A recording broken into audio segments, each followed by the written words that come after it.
We should say something, really, shouldn't we? We should. Are we live? I don't know. It's impossible to tell, really, isn't it? If nothing says you're actually live now. Yeah. Big countdown. Anyway, just in case we are live, and I suspect we probably are, just in case we are live, hello, everybody, and welcome to SalesTV. I'm sure Andy will be joining us shortly.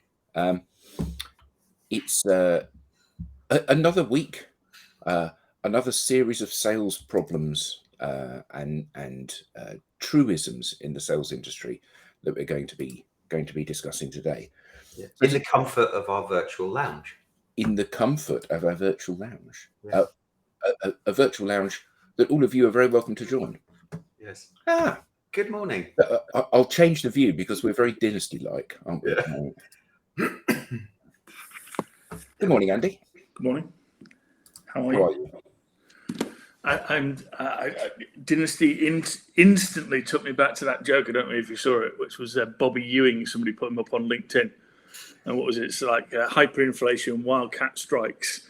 If I wake up and Bobby Ewing sort of like steps out of the shower, I know I've been in a dream since the 1980s or something like that, isn't it? So. Yeah. Well, so actually, sometimes you do feel that you've been in a dream since the 1980s, don't you?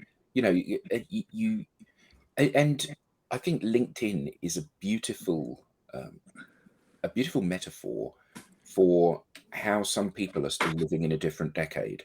You know, the outreach that you get from people, because if somebody actually knocks on your door and comes to your door and opens their coat and says, "Do you want to buy a watch, mate?" You know, they get to see your kind of, "Oh God, not you again." But on LinkedIn, you don't have that overhead. So people are sending out these vacuous, pointless messages where clearly they've not done the slightest bit of research and are still living in the 1980s.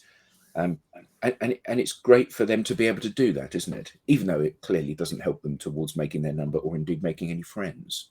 I think it's quite funny. I mean, when you change your profile, particularly, and someone said this, when I eventually become actually a doctor, you will see the people that don't put any effort into your point, because you'll get "Dear Doctor" and your LinkedIn outreaches. Yeah. At the moment, I get "Dear Lecturer," and it's like, you go, really? Come on. Yeah. That would be great, because you'll be able to say, "Trust me, I'm a doctor," won't you? And the only reason I'm doing it is that I can apparently perform minor invasive surgery without people's permission. Into their minds. Into their minds. Yeah. No, I just mess with people's minds, Alex. It's not. I don't need surgery for that. So anyway, today we were going to be talking about three things, or as many of the three things as we get round to today. Player manager role in sales. Should sales leaders be actually selling? Does the role still exist? Should they be leading by example? Sales in startups. You know, so often when we think about sales, we think about a structured, established organization that has a sales function. But much of the commercial world is startups these days. So how does startups sell, and how should startups sell? And lastly, is sales speak ignored? Well, obviously, if it is, you're just leaving money on the table. Further to your comment earlier, Alex, yeah. You know, salespeople use all of these cliched phrases, and often not initially, but they come out. The truth will out, won't it? Yes. Good morning, Ian. So, who wants to kick off, and with which of those? And anyone in the audience who wants to pile in and say that's a load of garbage? Yeah, come on, join us. I think I'm going to start with, is sales speak ignored? Because and I apologise to the person that shared this idea with me, but it really kind of rung a loud bell in my mind, that, you know, for many years, you know, traditional outbound sales techniques are being ignored, as tailored as you make the email. Oh, startup sales, my bag. Oh my God. That's not the Alan Clark, is it? No. Have you just got an email from Ben Dorks? Ben, I'm so sorry. He was supposed to be on today, wasn't he? I sent the invite, but I didn't get a response. I will send him another link to it now. Yes. Brilliant. Okay. Ben, Let's put the I'm brakes so on. sorry, it'll be with you in a second. It's almost like we didn't plan this. That's the beauty of it. Right. Carry on going whilst our glorious technical admin sorts everything out seamlessly behind the scenes. Carry on, oh bearded sales guy. What were you going to say? Well, what I was going to say was, as you know, as sales messages start to get ignored and people stop answering the phone, there's this notion of the sales language pouring out of salespeople's mouths, and when that happens, the recipient recognizes that and starts to zone out and ignore salespeople. And actually, I violently agree with you on that. But bringing it back around to social media, I think it's caused genuinely by a lot of people using language on social that customers and buyers find and then go, it perpetuates I don't trust this. It's about you. It's not about me, to sales speak. So things like how to smash your goal, the top 5 tips, how to crush your target. And you go, God almighty. I mean, you don't see other professions doing that. So we don't help ourselves in perpetuating crap speak. Yeah. And so people go, you don't see a doctor going, crushed my doctoral target today. I saw 75 patients, which is 15 over goal. And you go, what? Yeah. Really? It's just like... Yeah, we're laughing, but it's true. So why is that? Hold on. Yeah, button up T-shirt. There we go. Is that actually a criticism of our dress code, Mark, or is that? It's a criticism of your dress code, Andy. No, I think it's a compliment because I have my top button up. Did you? I like to try and brush up the chest hairs. Not a lot of it, but I like to get it up there, comb it upwards. Mark, so that answers your question. That's quite an interesting one, isn't it? Once you become a trusted advisor, I think sales speak is pretty much ignored. I think that's true to a certain extent. Certainly, I think you are inside the circle, aren't you, at the point that you've become the trusted advisor? But I think that's only probably true of smaller businesses. You know, Alex and I have worked in big tech. The sales function is very different from the delivery function. The sales function does win trust and does close deals. What it doesn't do is ever become the trusted advisor, because actually we're not the people that are implementing in that situation. Yeah, well, and I mean, that in itself is at risk of being one of those terms, overused terms that really has a different meaning to different people. And becoming a true trusted advisor is based on trust and strength of relationship. And do I believe what you're saying? Therefore, am I going to trust, the words that come out of your mouth?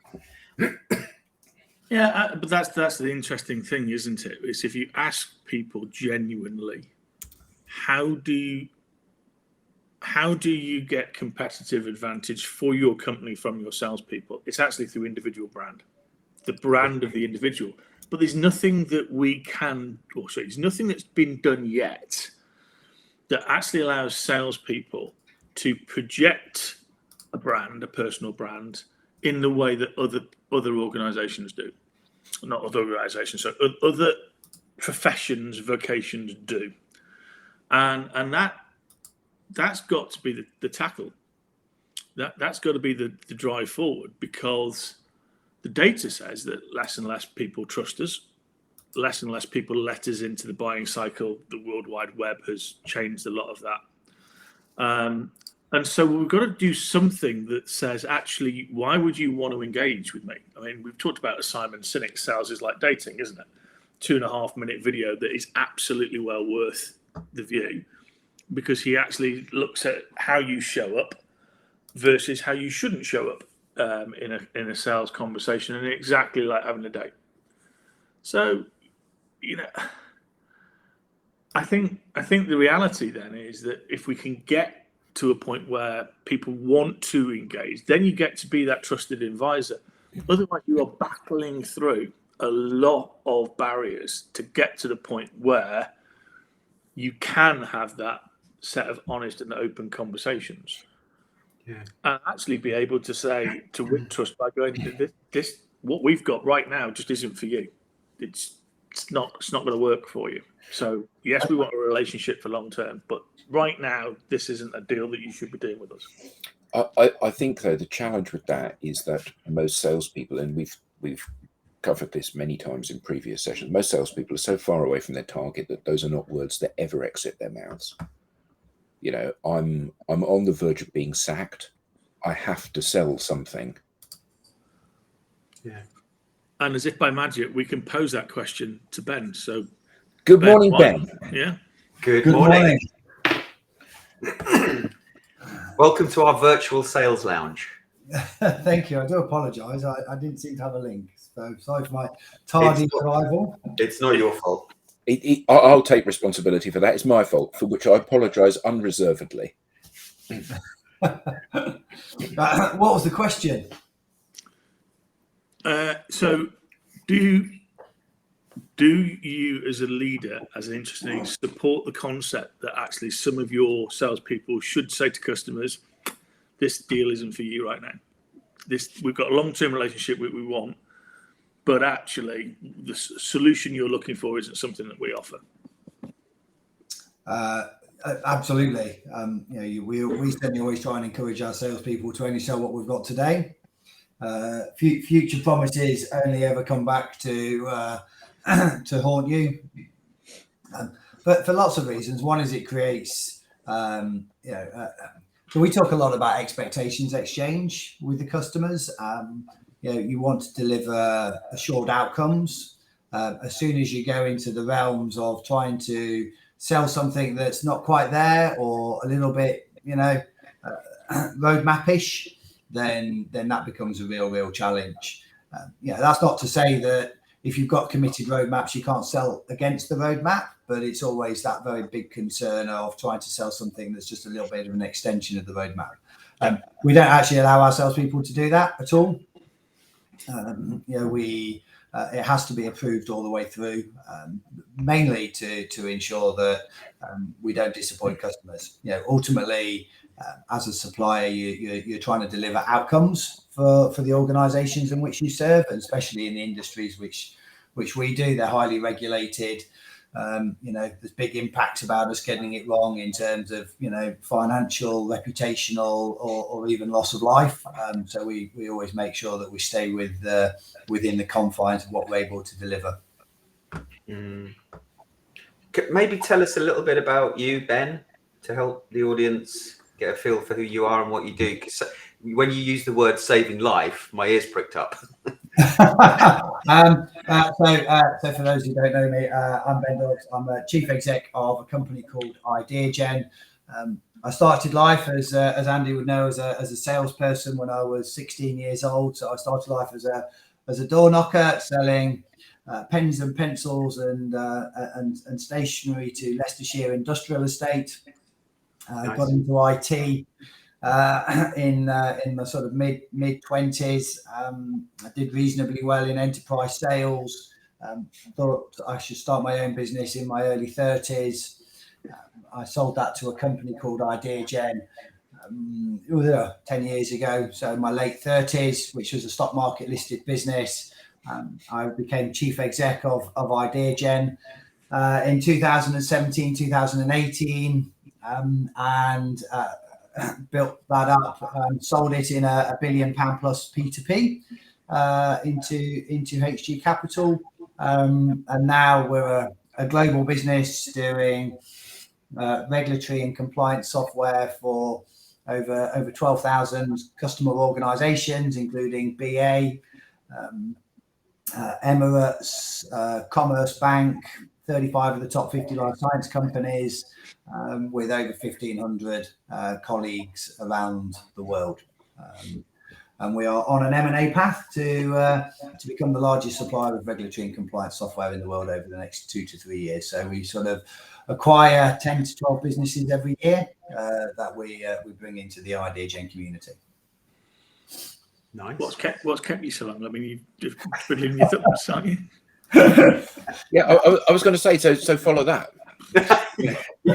Well, what I quite like about this is obviously being marginally late. You were talking about Dynasty, and we actually have 2 Dynasty heads on this call, Adam, believe it or not. So you've got Ben, who has absolutely made sales a beautiful place, and surprisingly, his daughter and family are involved in sales. So I know Jasmine, because she's helping out on the Emerging Professionals Network, which is great, and obviously Alex, who's managed to, anybody he touches goes into sales, particularly all of his family. So it is exactly like Dynasty. It's just like, it's brilliant. I'm going to go and wake my son up and make sure he goes into sales now. But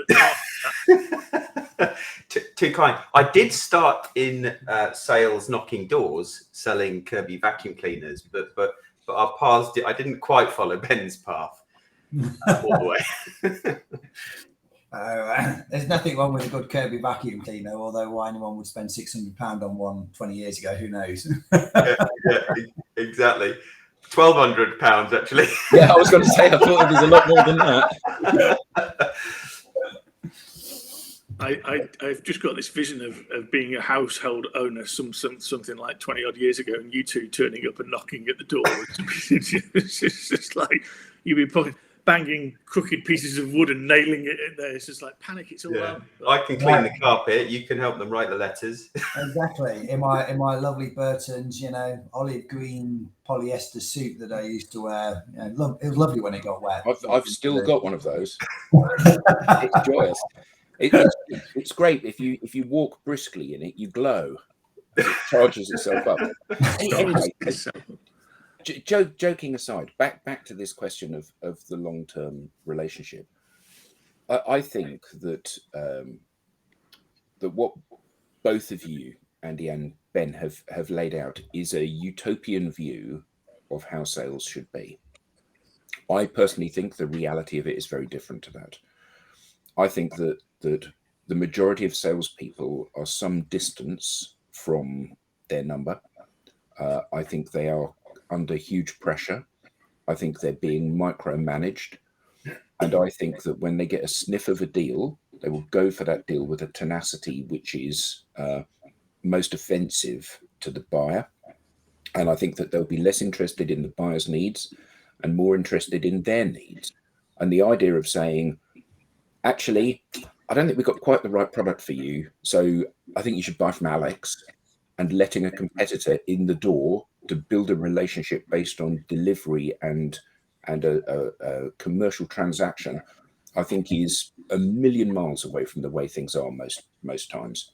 I think what happens is that salespeople, and I've seen this with my own eyes, where salespeople have sold a product which is not very good, which is even inappropriate to the client needs, because it gets a good sales multiplier, and they're going to make more commission on it.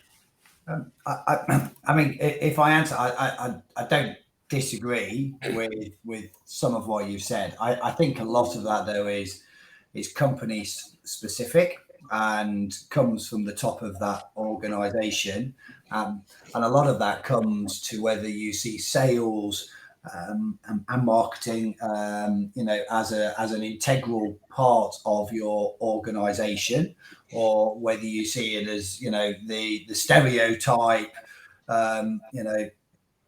individual who just does it for the money and would leave on the flip of a coin. I think if you invest into your sales and marketing, and we invest a lot into our sales and marketing, we have our own sales academy. 41% of our quota carrying salespeople, we have well over 100 quota carrying salespeople, have come through our academy.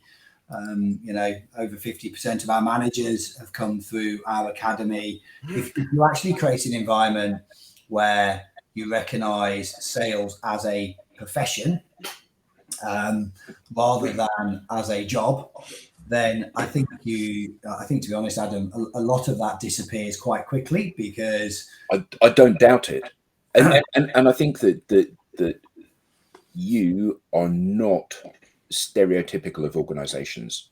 I think that's my point. You know, you've set out your stall as you want things to be, and people within the organization have fallen into step with your vision for what this should be.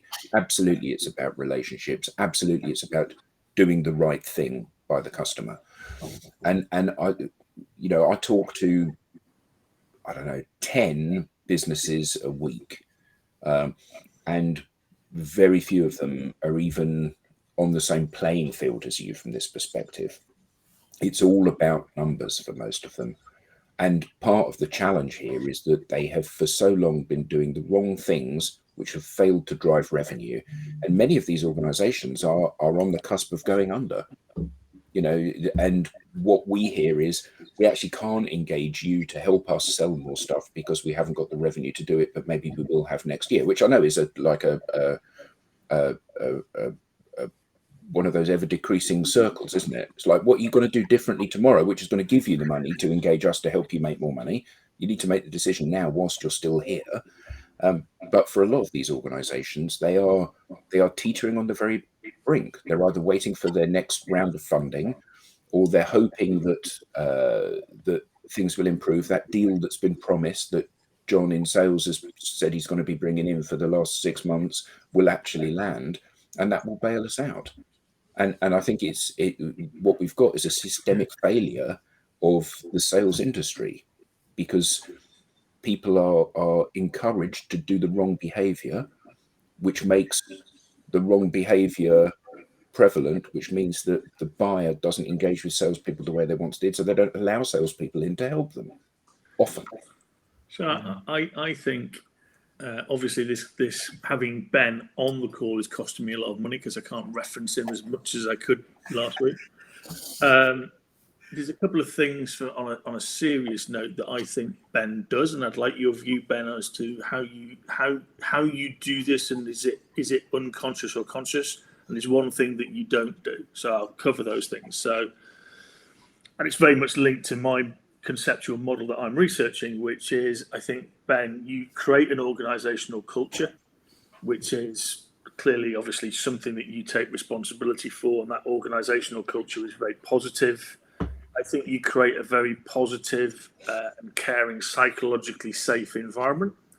And the thing you don't do, what I see, is that you don't assume that all of the young salespeople and young people in your care have to have an experience that you had when you were their age. You actually do engage and think about these people in the modern context. So to recap, two things: you do great organizational culture, great psychological safety, and you don't make the mistake that I think, Adam, you referenced a lot of people do, which is, I will do what happened to me when I was their age.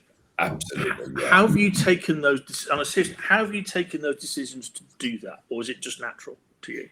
I think it's always conscious. And I think to reference a couple of points there. So I mean, I think, Adam, it's not salespeople that fail; it's businesses that fail. Yeah, absolutely.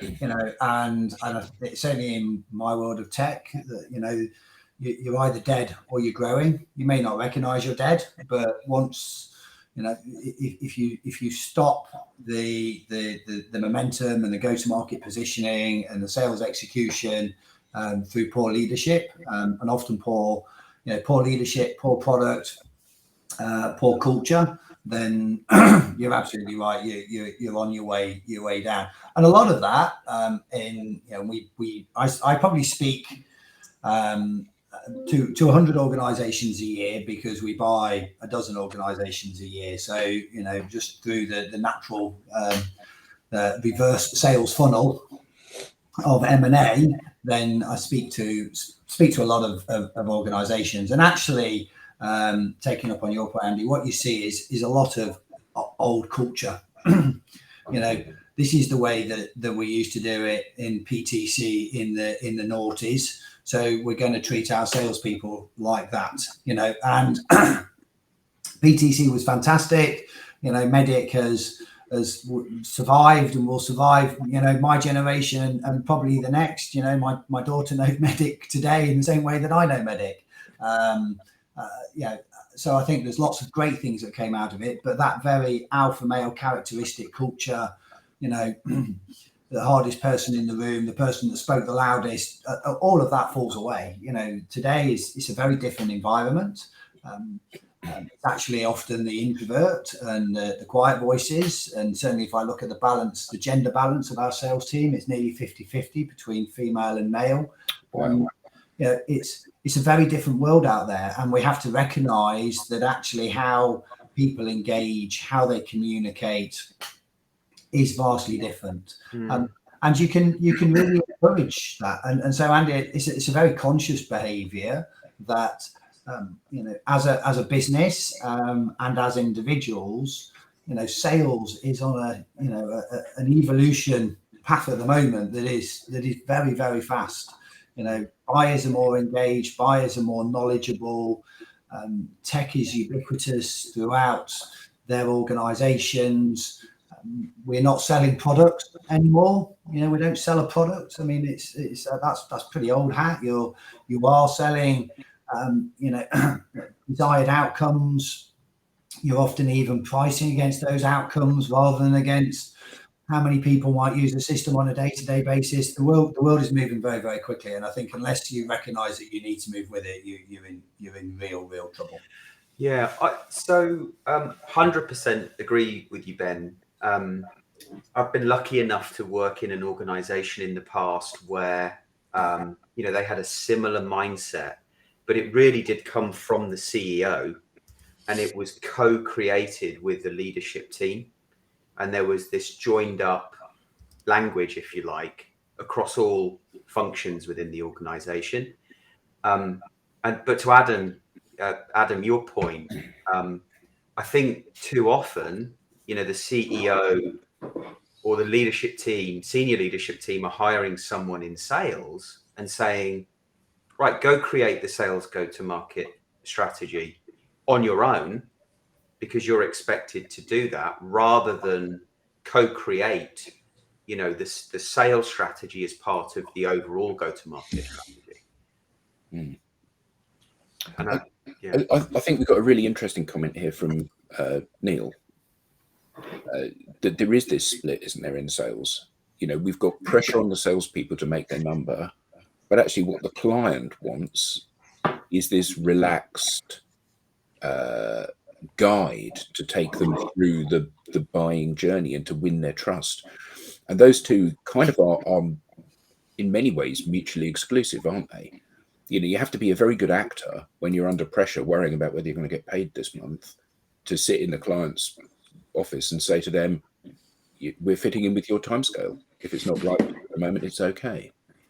Yeah, but I was always taught when I started selling that, and I'm making this comment about money because we keep coming back to money and not making goal, is you live to your base salary, and your commission is something that's nice on top of that. So I always saw, and I'm guessing everybody on this call saw, people who put themselves under pressure were actually extending their lifestyle to their entire OTA.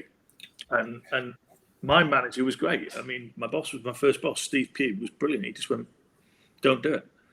You've got a company car, gave me a cheap mortgage, live to your base salary, and therefore you don't need to worry about all of these things. And you do all the right things then. And I don't know whether managers actually do sit down and have those conversations with people anymore, where you've got that base and commission split. I think the base and commission split percentage has changed quite significantly there. There's lots of research, and for those that like a good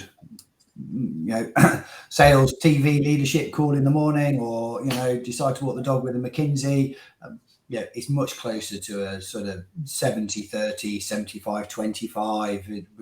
A more realistic sort of split between base and commission, rather than the sort of traditional 50-50, even 40-60 in my day that you would have.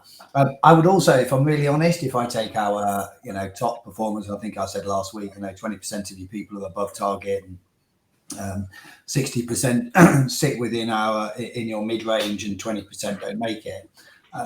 If you take that 20%, they're not coin operated. They're just not.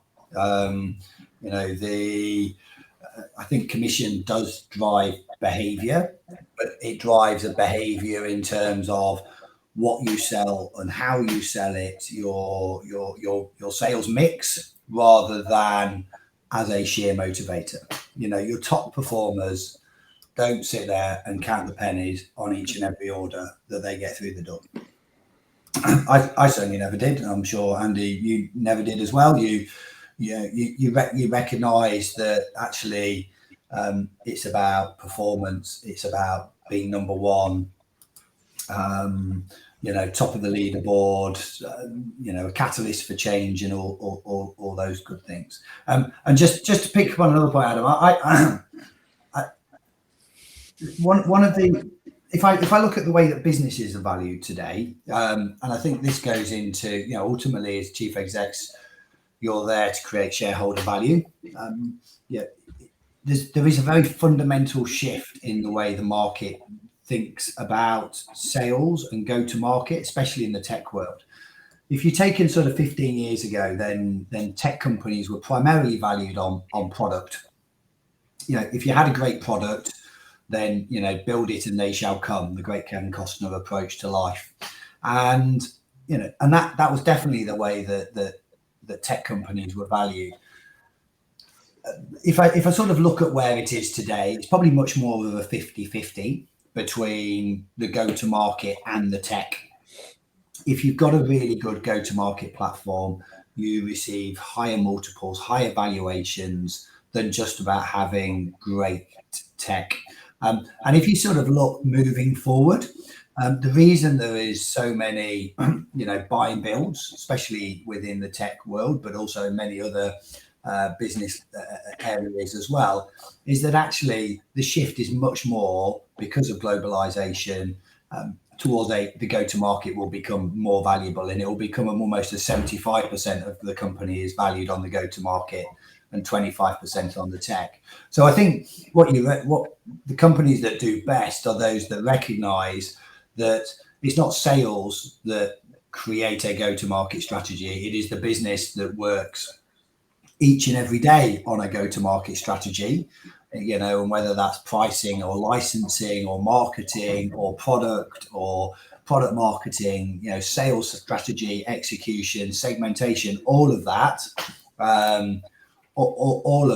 is around go straight to value and is vital for the most successful companies. And I think everybody recognizes that as the businesses continue to evolve and grow, that sales is just a huge important cog, but of a wider go-to-market strategy and execution. Yeah. So I think it's great what you're saying then, but I think for the audience, there's a fair amount of salespeople listening. So when you're saying go-to-market strategy, do you want to just share a little bit more about what makes that up? I thought it was a breakfast meeting. It is. Just while you're swallowing that, follow the lovely comment from the lovely Mark McDermott. You can find out more about us. I just changed my name, and Alex just changed his. So you can find us on LinkedIn, where you can find all about us if you just Google those names. Go for it, Ben. Sorry. Don't Google me. I can't remember what I was on there. So go to market for us includes, and so first and foremost, sales for me is always the most important cog of a go to market operation. Certainly in the worlds that I live in, where the sales team are executing the final piece of a jigsaw. But whereas 20 years ago or 30 years ago, I think salespeople executed most of that. They were in the sale very early. They were often even creating the need for that customer. The customer may not have even recognized that they needed to do something 25, 30 years ago, before the internet, and when you used to have to go to visit a payphone to phone your boss.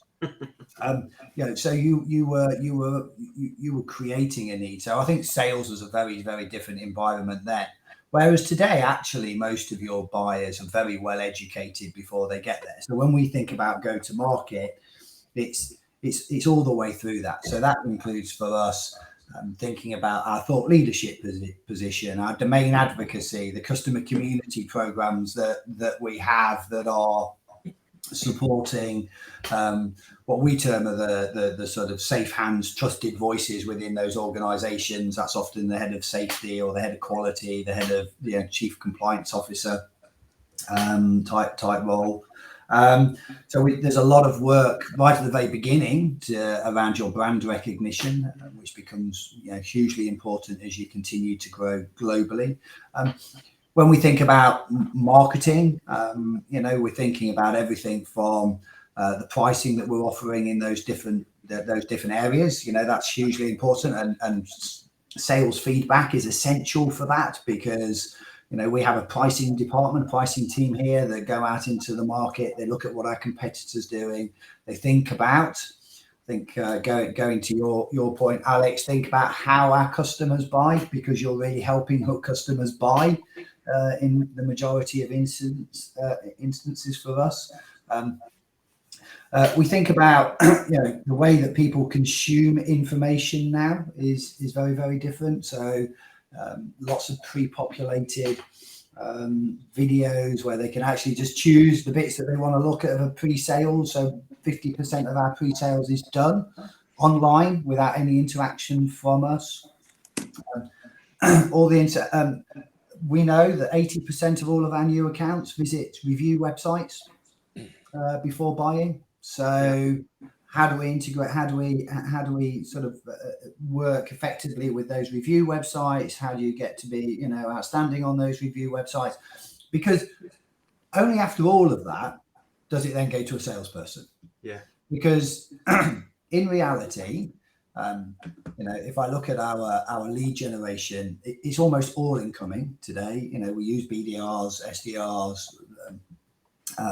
but it's a vast percentage of that is incoming, i.e. the customer has actually already decided they know that they need something. And that's a very different position for the salespeople, because then, and I think that goes into the point earlier, you are really working hard on that go-to-market, then delivers a really effective sales execution plan, because then it is validating that solution, working with that customer effectively, building the cast of characters in the organization to actually allow the customer to go and buy. Yeah. We know that if our salespeople effectively have a cast of characters of over 5, then it has a higher propensity to close than if they only have 2. And that is because if you've got a good groundswell of opinion within your customer, then it's easier to get it through a procurement route. You go back into your medic, you can create your champion, you've got your paper process. So we think about all of these different mechanics. And that really is how, when we look at go-to-market, is not one part of it. It's all the way through from long-term thought leadership to, actually how do we help our customers buy effectively within their organization. Yeah. Not one thing. It's a lot of things. And it be completely joined up. Most of the time. I guess it's quite utopia there. It doesn't happen quite like that all the time. Yeah. But when it does, it's harmonious. So your point earlier about, sales isn't the problem, the business is the problem. I think that's what you said, something along those lines. That's kind of what you're referring to. If all of those parts, as you described, aren't being thought about in a way that is joined up in a coherent manner, it's very difficult to then expect sales to deliver the number. Yeah, effectively. And I think there's a great comment on here from Dan, which is education is a key tool for a salesperson in today's world. We talk a lot about IQ, EQ, and CQ EQ? Intelligence, emotional intelligence, and then CQ is commercial intelligence. Got it. Yeah. And that is your your sort of genuine interest in how business works. And if you're a business to business salesperson, then understanding the target market that you're aiming for, being up to date on the news flow within that market. The great things. The lights have gone off in my office.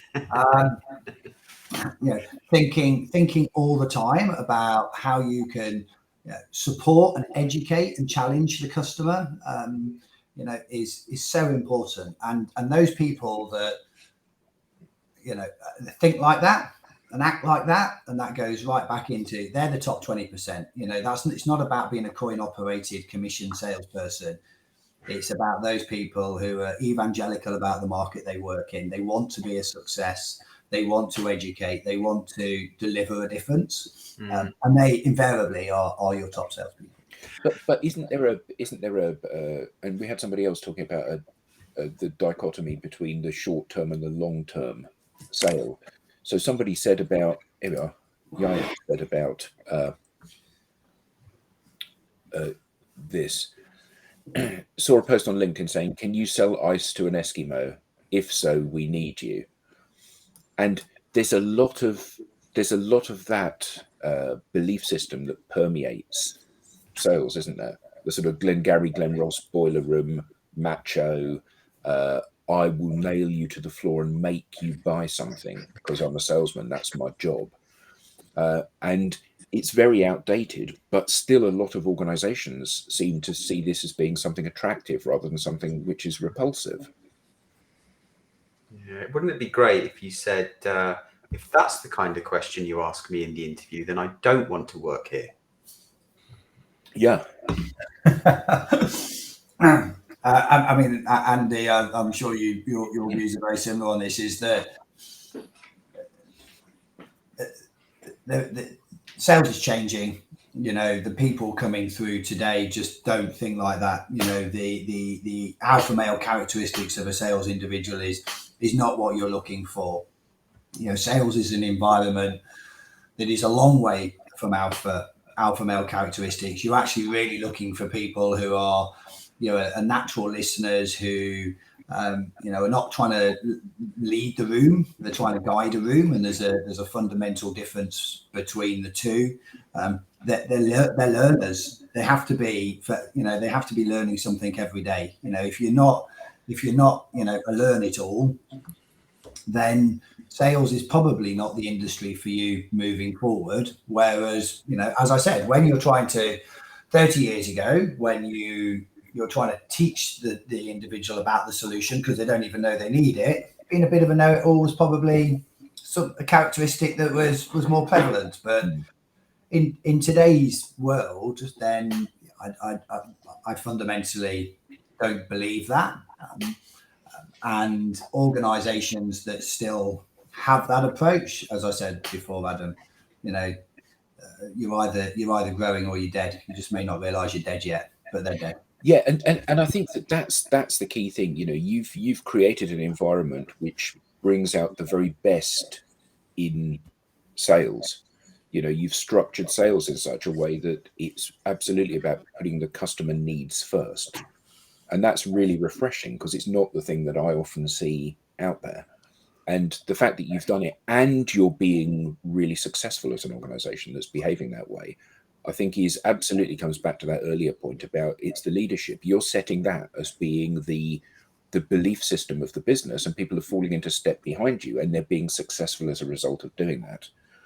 And many of the organizations that I'm talking to that are massively successful, massive businesses, there are individuals like you within the business, but they're not in a position of power. So they're having to manage the fact that I know that the route to market that I'm being told, my KPIs about my behavior around cold calling, around cold emailing, around going to events, those things are not driving the conversations that lead to sales and the relationships that I need, but I'm still being asked to do that. And despite the fact that no person within the organization that behaves that way is being successful. That's still kind of baked into the DNA of the organization. It's really, I mean, there isn't an easy answer, because I certainly recognise as formerly being, a sales leader and being a sales manager of 5 people, being an enterprise salesperson of 1, and being a chief revenue officer with 60 or 70, to being a chief exec with 1,500, that I can't make everybody happy all of the time. I will always have, a number of people who disagree with, the strategy or the execution, or how we do it. I think really all you can try and do is, and you raised a point last week, and I was dropping off because I was just getting on a plane to New York. Sounds exotic, it's not. The budgets have to be built from the bottom up and the top down. If you don't do that, then you're in all sorts of trouble. So you've always got to listen to all of the individuals within your organization. You've got to take on board those points, Adam, because there's no point in building a sales target that functionally everybody in your organization disagrees with.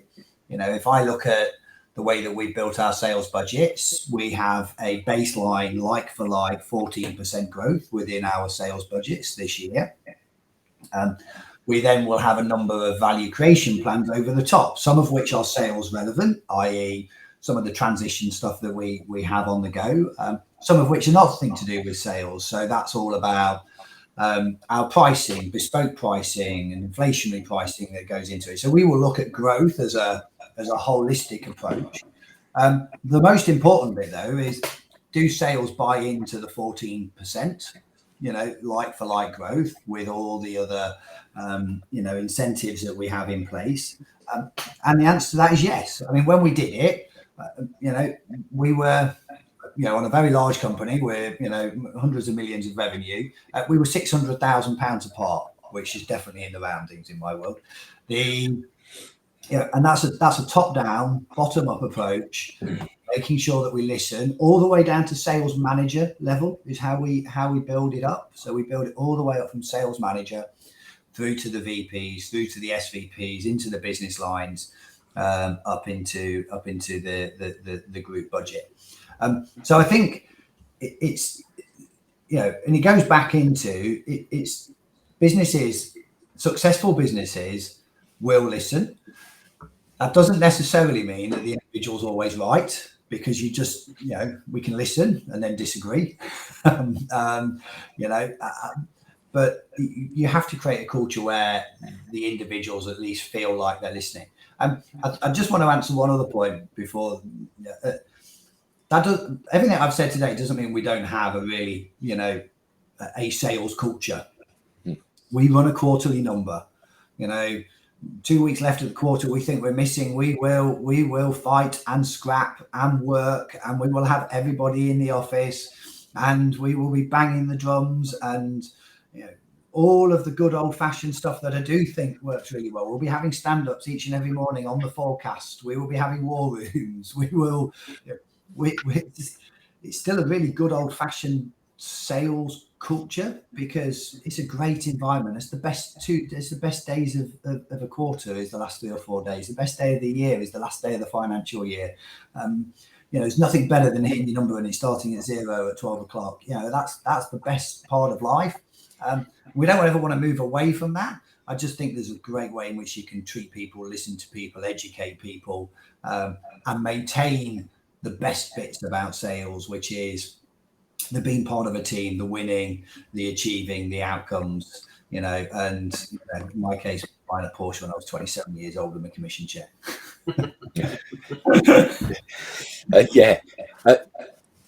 We're at time. So what can I say to sum up? Ben, thank you so much. Your insights and inspirational view of a sales structure within an organization has been a breath of fresh air. Brilliant. I think it's in it demonstrates that it can be done.